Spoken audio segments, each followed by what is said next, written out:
like to address Russia's missile attacks on Ukraine this week.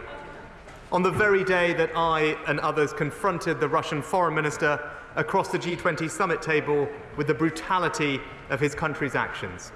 On the very day that President Zelensky addressed the G20 with a plan to stop the war, Russia launched over 80 separate missile strikes on Ukraine. The targets were innocent people and civilian infrastructure. The aim, to cast the population into darkness and cold. Once again, Russia has shown its barbarity and given the lie to any claim that they are interested in peace. During the bombardment of Ukraine on Tuesday, an explosion took place in eastern Poland. The investigation into this incident is ongoing, and it has our full support. As we have heard the Polish and American presidents say, it is possible that the explosion was caused by Ukrainian munition, which was deployed in self-defense. And whether or not this proves to be the case, no blame can be placed on a country trying to defend itself against such a barrage. The blame belongs solely to Russia. I spoke to President Duda yesterday to express my sympathy and pledge our solidarity. I also spoke to President Zelensky on a joint call with Prime Minister Trudeau to express our continued support. And I met my G7 and NATO counterparts at the sidelines of the G20.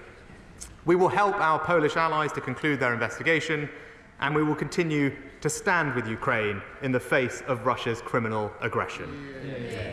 Mr. Speaker, the Bali summit took place amidst the worst global economic crisis since 2008. The G20 was created to grip challenges like this. But today's crisis is different because it is being driven by a G20 member. By turning off the gas taps and choking off the Ukrainian grain supply, Russia has severely disrupted global food and energy markets. The economic shockwaves will ripple around the world for years to come. So together with other responsible members of the G20, we are delivering a decisive response.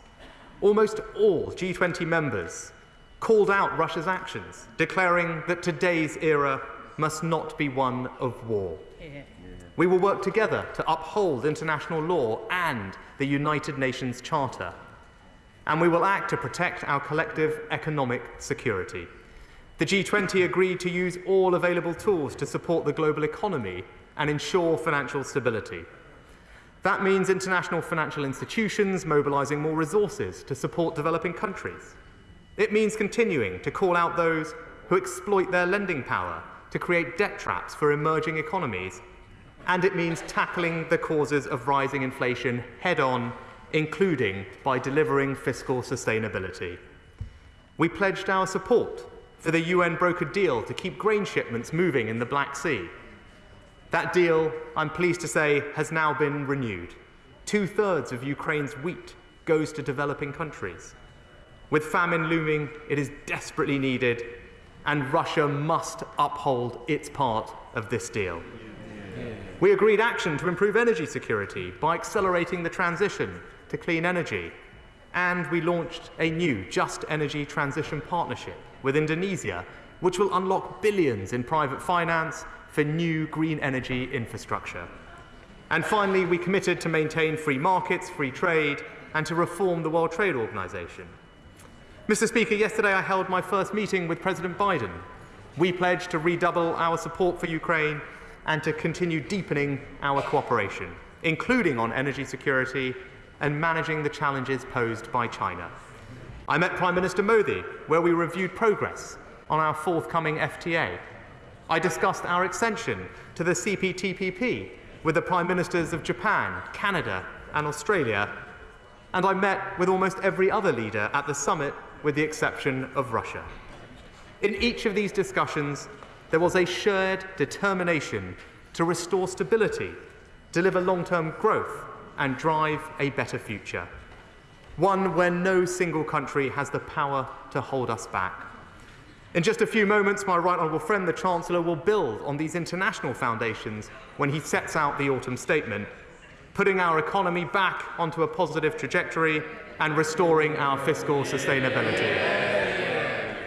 Mr. Speaker, by being strong abroad we strengthen our resilience at home. So we will continue to support Ukraine. We will continue to stand up for the rule of law and the fundamental principles of sovereignty and self-determination. And we will build a global economy that is more secure, more stable, and more resilient. Because this is what the gravity of the moment demands. And this is how we will ensure that our country emerges from this crisis stronger than it was before.